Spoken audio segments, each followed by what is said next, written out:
तर मित्रांनो, आजचा वर्कआउट आपला असणार आहे बॅक आणि बायसेप वर्कआउट. पहिला सेट घ्यायचा वाईड ग्रिप लेग पुल डाऊनचे 3 सेट 12-15 रेपिटेशन करायच्या एकदम कंट्रोल फॉर्म. दुसरा सेट घ्यायचा रिव्हर्स ग्रिप पुल डाऊन. इथे सेट ठेवायचे आहेत आपल्याला 4 आणि रेपिटेशन असतील 8 ते 10.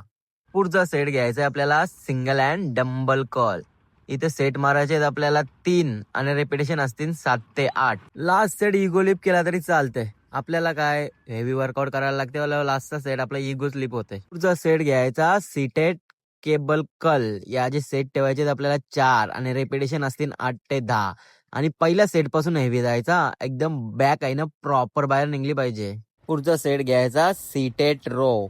याचे सेट ठेवायचे आपल्याला 4 आणि रेपिटेशन असतील 10 ते 12. पुढचा सेट घ्यायचा क्लोज ग्रिप पुल डाऊन. इथे सेट मारायचे आपल्याला 2च आणि रेपिटेशन असतील 15-15. आणि लास्ट सेट ट्राय करायचा बॅक एक्सटेन्शन. इथे सेट मारायचे 3च. वेट घेऊन पण तुम्ही लिफ्ट करू शकता. मी वेट बीट घेतला नाही, लोअर बॅक पेन करत होती म्हणून डेड लिफ्ट पण नाही केली.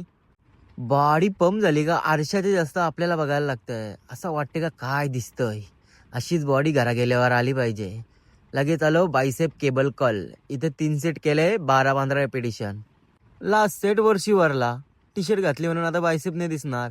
नाही जे जर लावशीव वर्कआउट आवरला असेल तर आपल्याला फॉलो करा आणि वर्कआउट आपला कॉपी करा. येतो लगेच नवीन नवीन व्हिडिओ घेऊन.